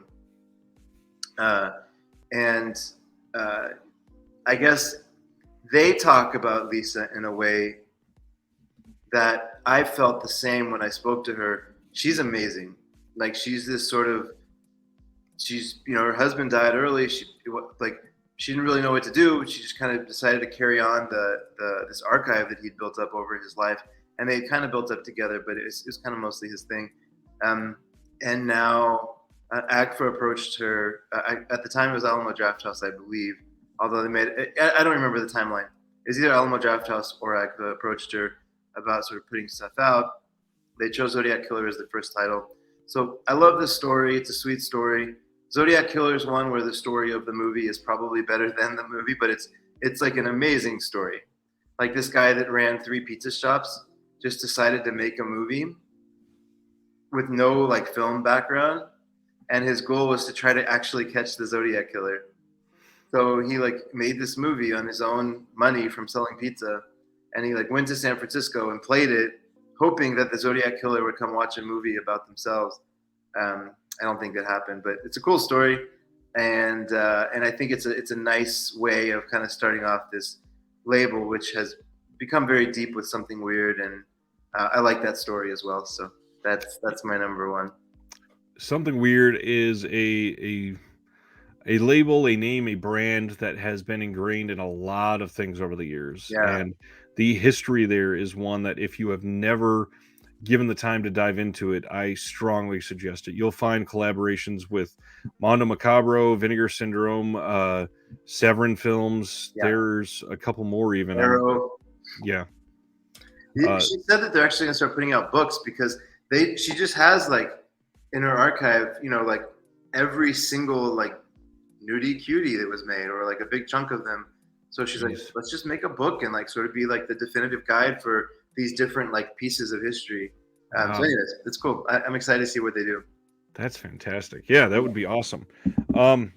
This last one is I really didn't choose this for the entire label. Obviously, it's not my go-to favorite label. But this is the title that most took me by surprise recently. I had heard about this for a long time. I saw that it was streaming on Shudder. I had waited for it to get a good Blu-ray release because I knew that it was coming. And now that it's here, I really want more people to finally give time to watch Knife Plus Heart. Yeah. First off, wild cover. That is absolutely relevant to the film, which looking at that, you wouldn't think that it would be. But it absolutely is. This movie is genuinely great. This is the art that a lot of people know for this film. This is a very stylish, modern giallo-esque film, and it is a very queer film. It focuses a lot on that queer subculture, and it is extremely well made. It is a visceral heart attack from about 4 minutes into the movie until the very end, and it is one that is crazy. It is such a weird sticking out point for Altered Innocence because they do a lot of like coming of age films and nice cinema and romantic films, and then this shows up and I'm like, my god, this is amazing and heavy and gross in some parts, and it's not like overly gory or anything, but it's just so well made, and it's something that is very unique, and that always sells me. I think it is. I think it's nice to call it out. It's the best cover of the partner labels by far. It is so well made. I love it. Did you happen? I tend to always do this. I grabbed a couple honorable mentions. Do you have any that you wanted to shout out? Oh, you know what? I didn't grab it. No, but I do want to say if there's a label that would be like number 6 for me, it's Deaf Crocodile. Those I actually am like a little surprised that they didn't decide to go out on their own, but I'm glad they're going through Vinegar Syndrome. Dennis Bartok is sort of like Leonard Maltin for genre films, and sort of like he is this huge champion for horror and sci-fi and exploitation, and he was programming at the American Cinematheque for years. Like the guy is amazing as a just historian of movies, basically. He's an encyclopedia. You what? He's an encyclopedia, essentially. Oh my gosh. And he's met everybody. He has these crazy stories about like the people that he met and just had conversations with at the Cinematheque. Anyways, his partner in business, Craig, is probably one of the best restoration people working in the game today. I don't really. I guess I probably shouldn't say that. I don't really know what that means. But he did a restoration for Assault on Precinct 13. Is that right? Yes. Yeah, that's right. Yeah. That was the first thing that they like hung their name on, was that they were working on that restoration. And it's just, I mean, it's amazing. So they restore these movies in house, and they put them out on the label. And the first two are great, and they've got the next one they have coming out seems wild. Like it's this Hungarian folk tale, I think, or maybe I don't even know if it's Hungarian. I should check that. But have you seen the cover for this? It's called Ilya, or maybe it's Turkish. Ilya Muromets. Yep. And that I can pull it up too. That title has some crazy, like if you have never seen the trailer, this is one that's coming out this month, and a lot of people already have this, so it's not surprising. But they literally in the trailer show that they had almost 100,000 extras in this movie, which is mind-boggling. So this is the film. Yeah. And then the back, equally great. Amazing. I can't wait to get that one in. Yeah, that's going to be like a day one watch for me, if possible. Eric says he watched it last night and it has amazing visuals. How did you see it? Are you like, I guess not on disc, you just saw it? No, they're shipping already. If they are not subscribers, they are shipping already. People that paid for extra for shipping. I see. Okay, that's awesome. And Eric, it is absolutely selling fast as well. I wanted to throw that in there. How is the how does it look? Does it look like, is it a beautiful looking film? If you can type it in, I'm just curious. That would be. I can't wait to see it. I'm so geeked out. Everything I've heard is yes, it looks amazing. Yeah, I know. There are only 615 copies of that left, by the way. They had 2,000 copies of that at the first of the month, and in 18 days, they've already sold almost 1,400 of them. Yeah, that'll probably be gone then at the sale. Yeah, even though it won't be on sale. It just looks badass. Anyways. So 2 titles before we go on to the next thing. I really wanted to shout out Shiva Baby. I think this may be the best partner label movie I've seen. I think that this is my favorite story, my favorite environment in any of these movies. This is a tense, like awful feeling movie. They steal from like horror scores in this. It felt like Jordan Peele's Us, basically. It took some of the music cues from that, I feel like. Yeah, they do that minimal soundtrack, right? Where it's just like those hard hitting like notes of like, yep. Yeah. And it is great, awkward, and just amazing. I've championed it on here many times, so I didn't want to put it in those 5. And then the other thing, one label that is getting a lot of love from everybody else, but one that I've kind of hesitated to talk about because everybody else is. I'd rather shine a light on the little guys. Culture Shock Releasing is amazing. They are probably the most fun label for me. Yeah. This release is so good. It should not look this good. It should not be this good. It is such a great film. Girlfriend from Hell, highly suggested if you don't have it yet. Wait, okay. So, Culture Shock is awesome. Their first release is called Zipper Face. It's only a DVD release. Have you seen the movie by chance? I did when it first released. I was following them before they were a partner label, and I had everything that they were putting out. I loved them. Okay, so the movie's fun, right? Whatever. Like I enjoyed it. But did you by chance listen to the director talk about the movie? No. Okay, so like I don't know why I'm laughing. The parallel kind of universe thing struck me, and I just was cracking up. So this guy was like an auteur in Iran. He was making movies and commercials and like I don't know, maybe even live theater. I don't know, but he was like super active in Iran. They had a government takeover, and he had to leave the country. So he ended up in LA, and he wanted to make like a movie, and he wanted to make a movie about infidelity, right? And I don't know. So you've seen Zipper Face, right? Like I wouldn't say that like. That's the first thing that like when I'm talking about Zipper Face, it's not like this, But so he starts going into the story of kind of how this came about, and then he met with partners, and they were trying to find a name, and like it started going down this kind of rabbit hole, and then somebody laid it on because he's like this, like serious, like Godard Right. type of, like he's a serious filmmaker. And someone's like, I think we should call the movie Zipperface. And he's like, I never thought I'd make a movie called Zipperface. But he's like, I mean, he can kind of laugh about it now, but it's a really good interview. Awesome. Yeah. Anyways, yeah, Culture Shock is great. In I conclusion, might have to pop that back in. Yeah, they're great people. I was planning on having them on the channel, but they have been hard at work since they've been a partner, and every single month they've released a new title, and so far that shows no sign of slowing. yeah. I'm very curious to see what else they got coming out. John wanted to call out Beats from Music Box Films. Music Box is one that again does not get a lot of love. There's a handful of partners. Like Subculture has only put out one title. It's great. Deadlock. Yes, I can't believe that we have only got that one. Supposedly we're going to get another one soon. Enjoy the Ride has done 3 good releases so far. There's so many partner labels. There's Doppelganger. There's I didn't even bring up Saturn's Core. I did that interview with them, and everything that they touch is gold, basically. There's so much. Sorry, John was the one who made that comment just now, right? John, have you?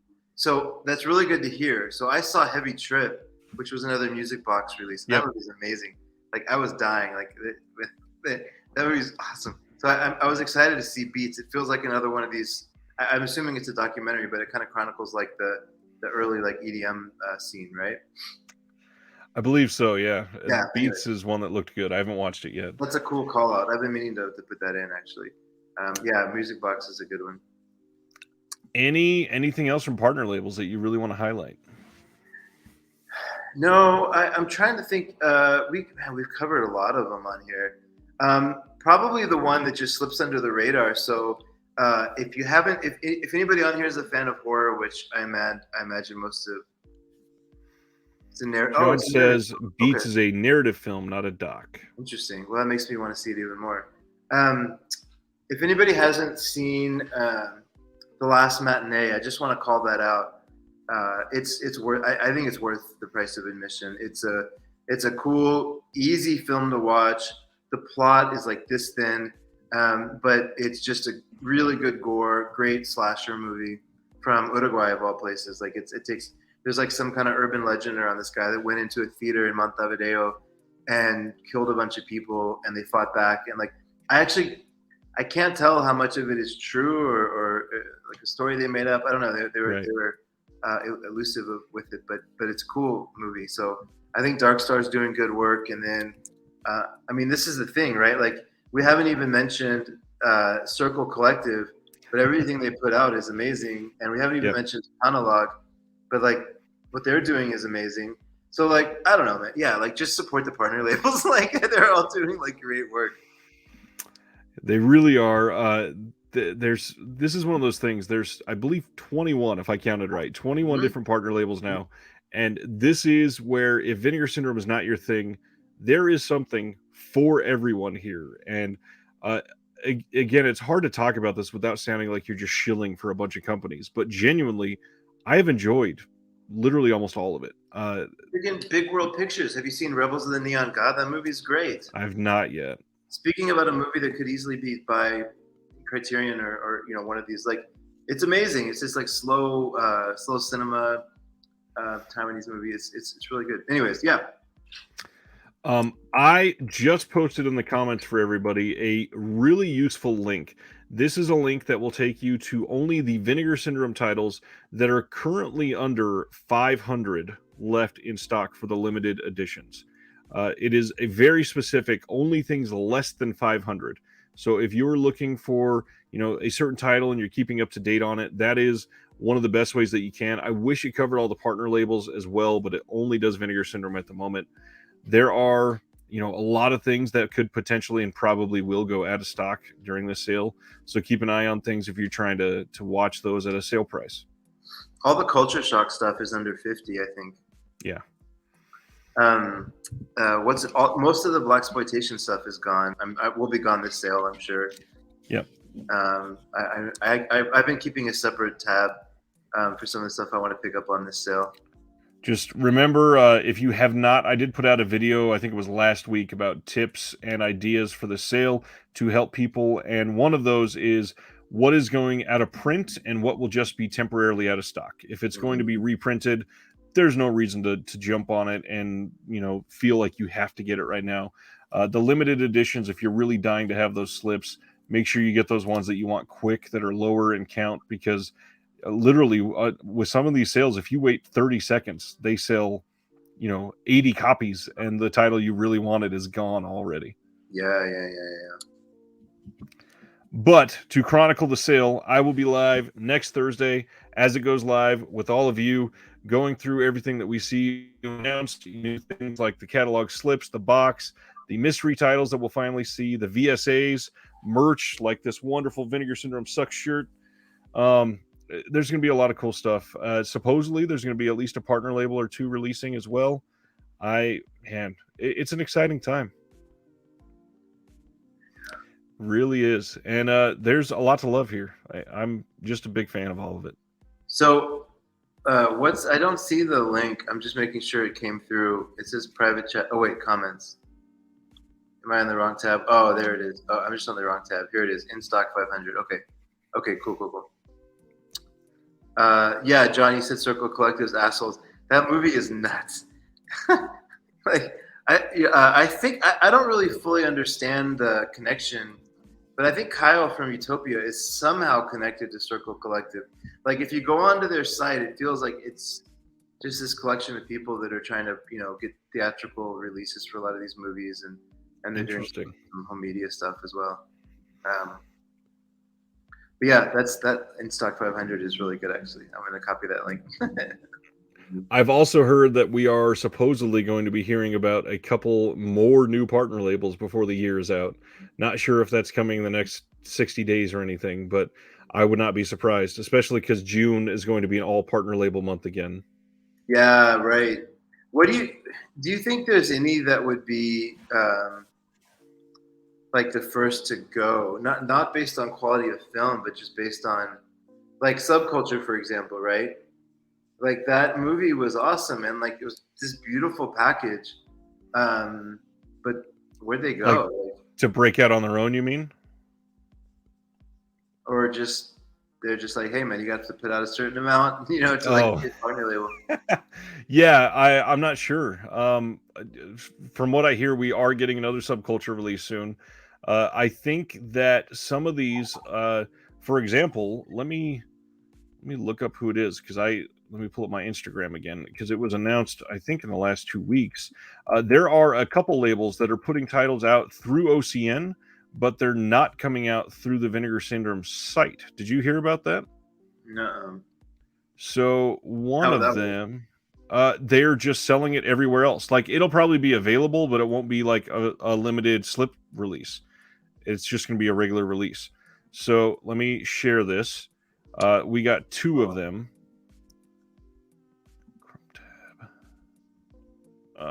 Hold on. Let me delete this. Oh, can't delete that. Sardis, can you delete that comment? Share screen. The one that just got announced, this is Best Part. This is coming from Altered Innocence, and it will not be getting a slipcover through the VS site. It is still coming through OCN, and it is, I believe, available now already. And then on top of that, we got announcement for this one. Strawberry Mansion is coming from Music Box Films without getting a slipcover. And this one is coming May 31st. Interesting. Yeah. Sorry, just because I know this is somewhat interactive, John. I clicked to the comments tab, and I just see your comment about Crestone. Crestone was awesome. Do you remember what that comment was about? When you were talking about the beats, he was saying when you were thinking that it was a funny one, maybe you were thinking of Crestone. Oh, got you. Okay, yeah. No, Crestone was cool. It was that movie was fun. I just thought it was a doc based on the cover, to be honest. it has that like that guy just kind of getting into the just kind of vibing. Right. But yeah, okay, cool. Yeah, so we got two of these that just out of nowhere. The only reason I even found out about both of these is that the Altered Innocence one, this one, My Best Part, was listed as available from Diabolic. It showed as in stock, and you could purchase it now. I had no clue. It was there ready to go, and then I was looking on, God, it might have been Amazon for something, and the Strawberry Mansion came up as a suggested title, and I was like, wait, Music Box Films, wait, what? And went and checked it out, and yeah, it looks like they're putting it out without a slip, which is kind of surprising, especially for Music Box. Yeah, that's super interesting. I mean, I guess they can do what they want. That's Right. cool. If OCN is not being too strict with them on that, but Well, OCN's still doing it, so whatever. Anyways, I don't know. I'm sure there's a good reason for it, but yeah, it's just so convenient to go to the site and just like click through the ones you want to get. agreed. And it'll probably be there eventually. I know that the like Altered Innocence, those ones that were released before they were a partner label, they were selling as well. So, you know, Sardis, so to your question, it's interesting, the two labels that came up. So I don't fully understand the Music Box numbering system. I don't think, because they have another label called Doppelganger. right. And like there's some confusion, like Heavy Trip is a Doppelganger release, but the spine says Music Box 1. So I don't fully understand that relationship. So I don't know how much the And the numbers Heavy Trip spine, it has the DG Doppelganger logo too.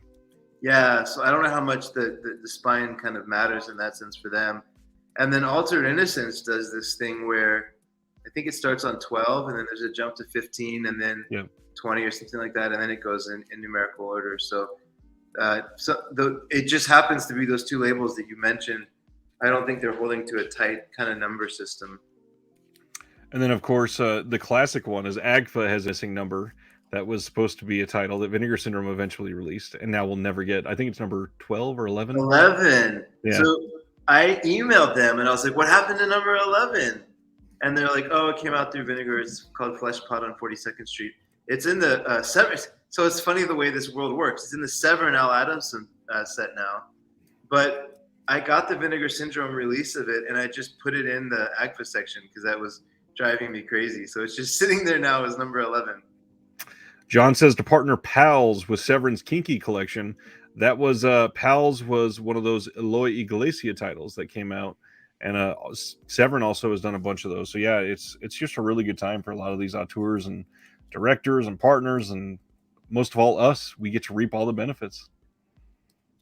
That's awesome. Yeah, the Pals is the Altered Innocence one, right? That's I haven't seen that yet, but that's the one with just like the nipple cover, right? Yes, I don't think that's Altered Innocence. I think that might be Utopia.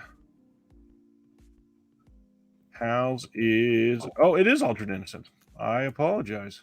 Huh. Which one? There was another one that came out right around that time. I always confuse that with. From Utopia?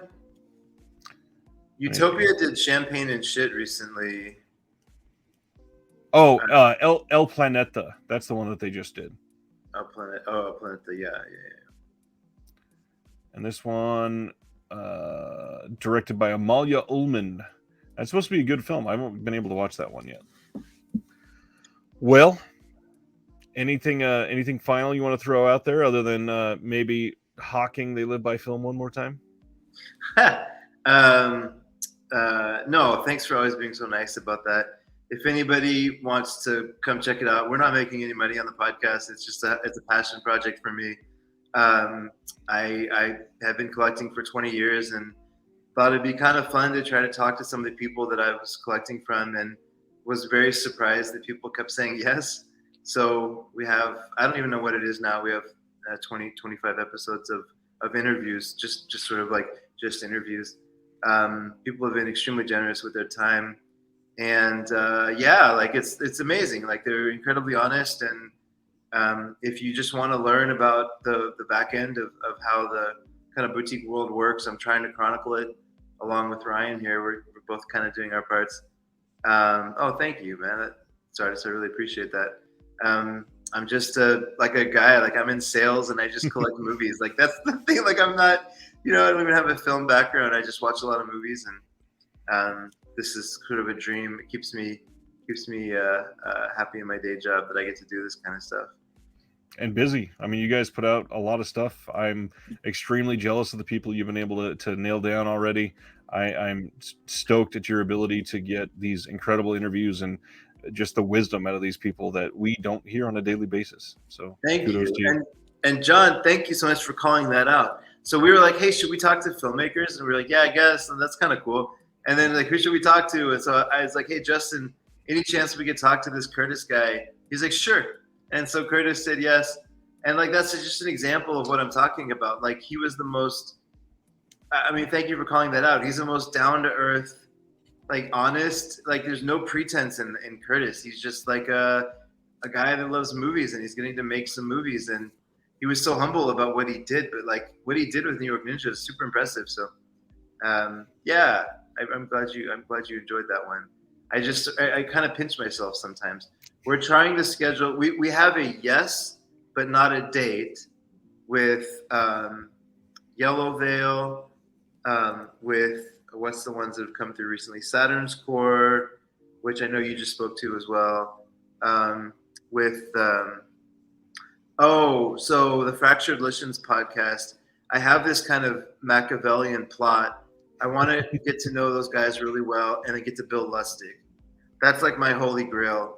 My holy grail used to be Criterion, but honestly now if I could have just sit down, I heard the Bill Lustig interview. If I could have a chat with that guy about physical media, holy cow. Like that guy, if anybody wants to hear a good podcast, listen to Bill Lustig just bullshit for an hour or an hour and a half with the guy from Fractured Litions. Like the stories that Bill Lustig tells, the guy is like he's just an enigmatic guy and he's an amazing storyteller. And that's kind of one of my white whales now. I'm trying to get him on. That's awesome.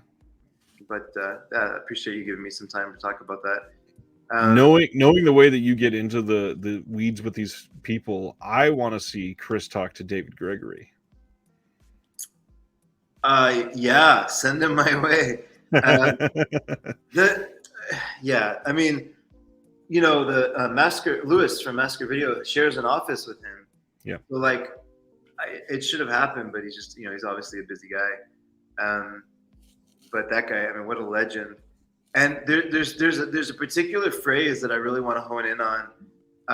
Bill said on this interview with Luke over at the Fractured podcast, he said that when he was on 42nd Street, which was, I guess, like literally just a street in New York back in the 80s, 70s, 80s, there was a particular way that they would market these movies where they would say like, some kind of like crazy, like loud, crazy thing is going to happen, like murder, sex, whatever. And then you go in and it's just a rehash of a movie that was already played under a different name and like a different marketing ploy. And so it was like this shady kind of, but kind of funny marketing, very particular marketing style that has come through in the way Anchor Bay, Blue Underground, and Severin all like market their stuff. And now Vinegar Syndrome as well. So I think that like that 42nd Street kind of mentality has been carried through by the people that grew up in that world. And, they make these films sound like they're the Mount Rushmore of filmmaking, and you watch them and you're like, oh yeah, okay, I get it. Yeah. But like, it's just, they're so good at marketing and telling that story. So that's what I want to kind of focus on. Andrew Bertot, you're naming all the guys that are on my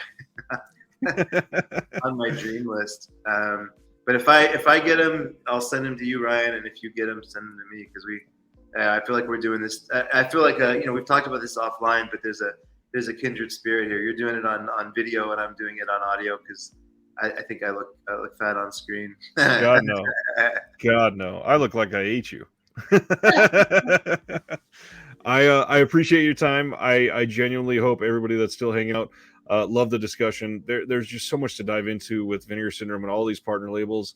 And Chris is one of the most the voices on the forefront that I absolutely wanted to put near the tail end of this Vinegar Syndrome month.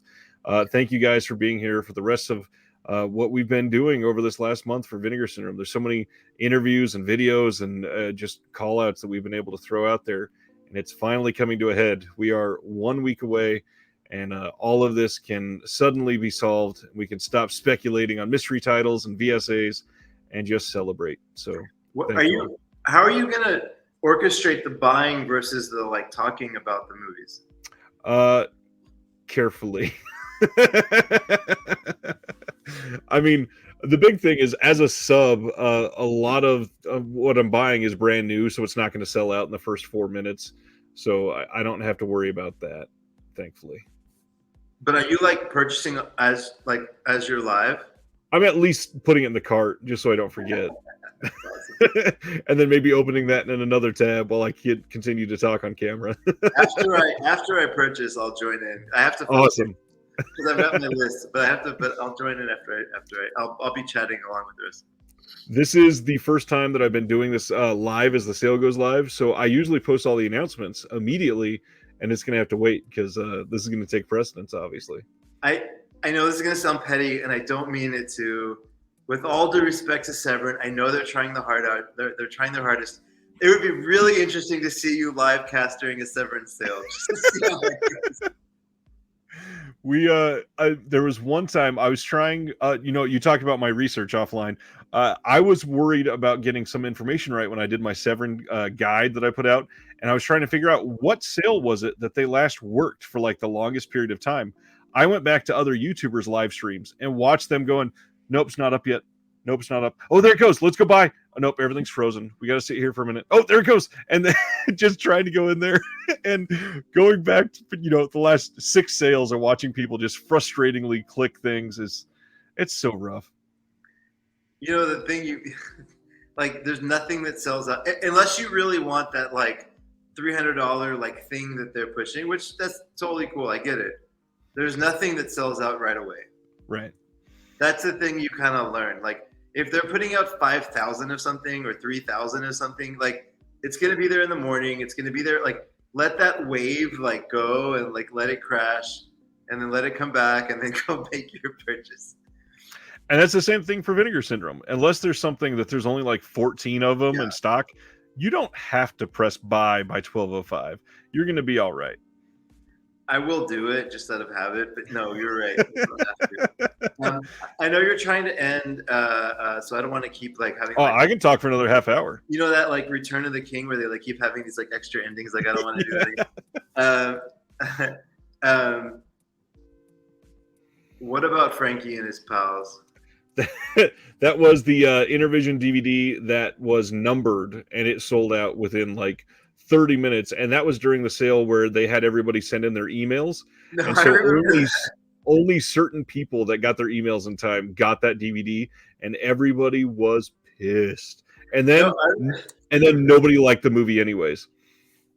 Well, that was the funniest thing, is that like they made a big like marketing kind of hubbub about this movie. I mean, the movie's all right, but right. What is it going for? Because okay, so I want to. Okay, that makes me. Sorry, 1 second. I want to see how much it's going for on eBay right now. It had been high for a while. Like I saw it sell for like $75-$80 for a while. Oh, now it's down to like 30. Okay, so 2004.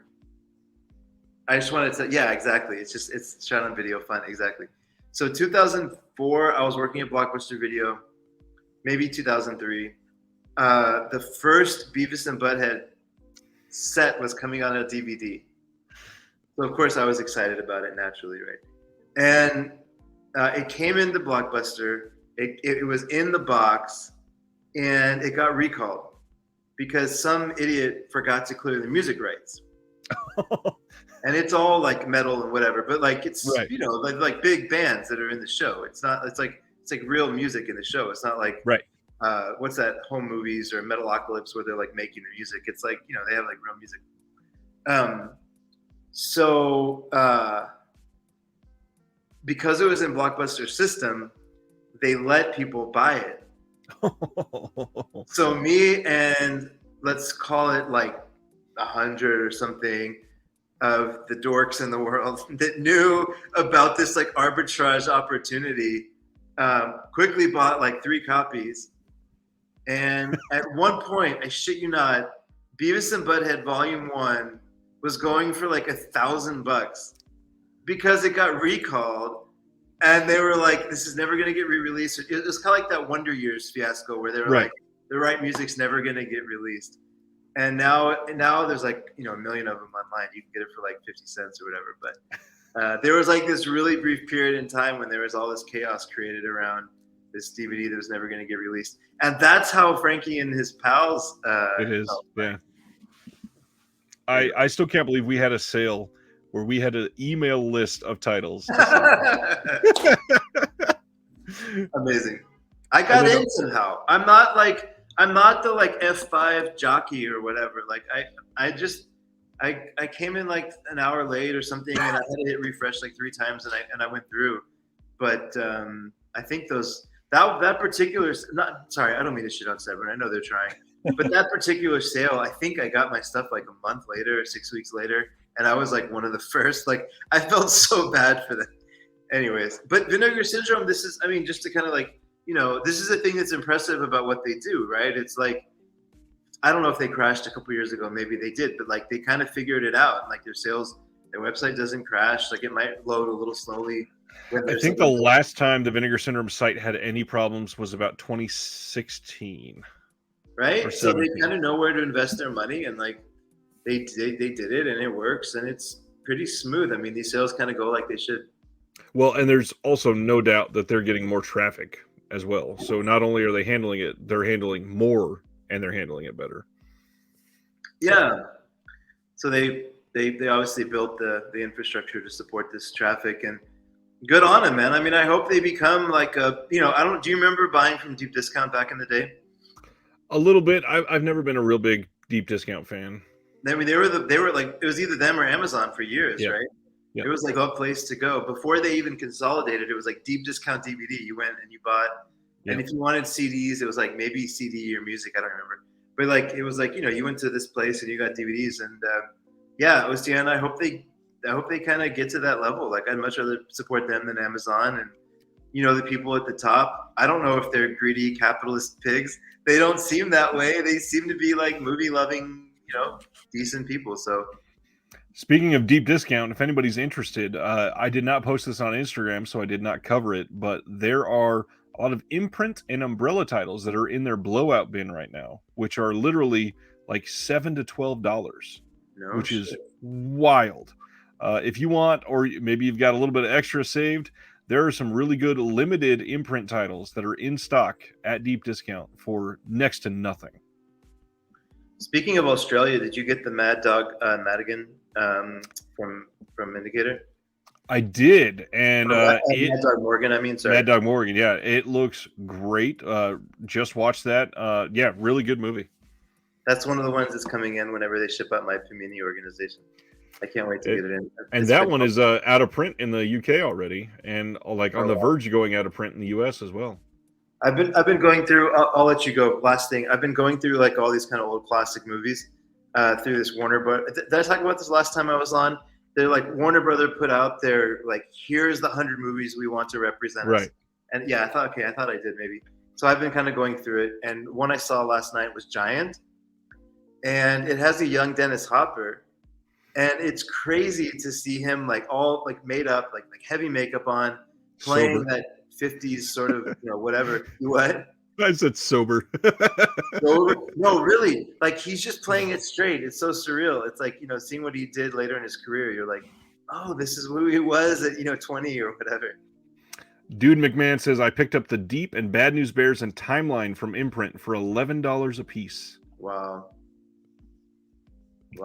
That's crazy cheap.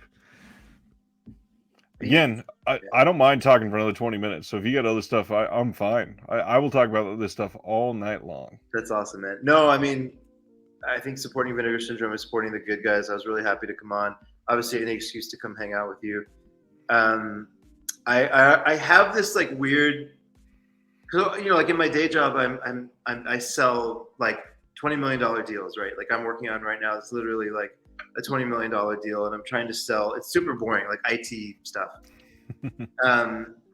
And I just have this weird sense that like Severin and Blue Underground and Synapse and like these labels that have been around for a while, the founders are just like kind of close to retirement. Maybe they're already semi-retired.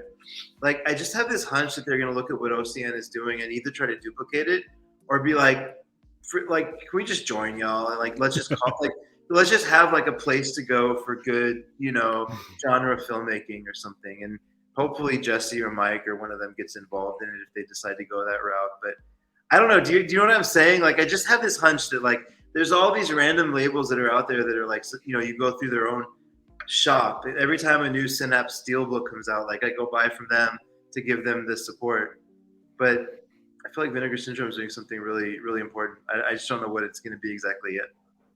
Slipcovers. That's all everybody's clamoring for. But in all reality, I did kind of want to touch on that before we left. Is keep in mind as you're going to the sale, if you get disappointed that you missed out on something, the movie is still there. In 99% of these things, the movie is what's important. Yeah. Don't have to worry about the slipcovers. There are very few things about to go out of print. There are a few, but there are not very many. And for the most part, the good thing is what's in that case. And I strongly suggest you focus on that. And speaking of focusing, is there anything like that you're really gunning for in this sale? I just have this like need to see everything that VSA puts out. I can't even describe it. Like I've seen more Jalal Mary films than I ever thought I'd care about. Like someone referred to him as the Lebanese Steven Seagal, and I was like, yeah, that actually makes a lot of sense. Yeah. But like, yeah, like I just, they put out Action USA, and that was like a day one purchase for me. Like that's legit one of my favorite movies of all time. And so I was like, all right, I'm in. Like whatever they do, like I'm in. And they've had some duds, but for the most part, you kind of know what you're getting. So the new VSA titles, and then they're releasing a new VSU as well, right? The new VSU is Cloak and Dagger. Yeah, we do know that one. Cloak and Dagger in 4K, 2 VSAs, 2 mystery titles. That's right. Yeah. So that's what I'll be focusing on, I guess. What about you?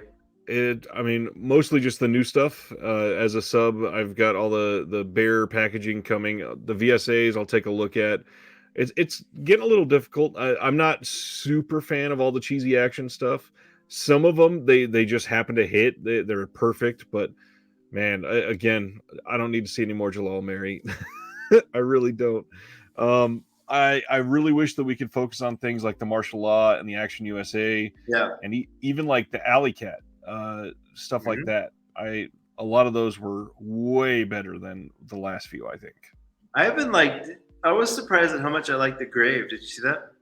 I've not watched The Grave yet. For some reason, I keep putting it off. No, I mean, like it's not I wouldn't say it's an important movie or anything, but like it's good. I was surprised. I liked it way more than I thought I would. So then for some reason I really expected to hate Fortress of America, another Troma film. I put it in, I was like, dude, this is amazing. Freaking Troma. I don't know what it is, man. Like it just my heart. I love everything that Troma does. No, that's not true. They put out a lot of garbage, but I love this stuff. You've seen Champagne and Bullets, right? Of course, yeah. All right, good, yeah. Or Get Even or whatever. It's like 5 names. Yeah, it's one of those passion projects that you can see. Not only does it have 3 cuts, it's got 3 names. Why? Who knows? But here we are.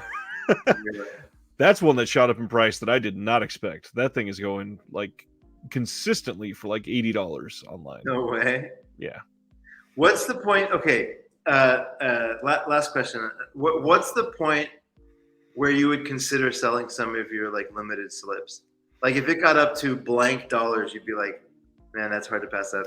I mean, I don't think there's an answer for that unless there was a problem in my house. Because some of these, like the Bloodhook slipcover is the one everybody talks about, that has legitimately sold by itself on eBay for $200 just for a slipcover. And not the movie, like just the slip? Well, the movie's still in print. So, I mean, that's not even that big of a thing. You can buy that for like $14 during a sale. Yeah, of course. So yeah, if that was the case, that would be probably that one. And then there's some other titles like the old limited titles, the Nightmare, not Nightmare Weekend. What is the other one? The Crypt of the Living Dead and the double feature Blu-ray that they have. Those go consistently for like 150 plus. Jeez, that's crazy. Yeah, it's wild. What I mean, some of these shelves are very expensive. I don't understand who's spending $300 on some of these titles. Yeah, some of the budget's not much higher than $300 on some of the movies. That's very true. Very true.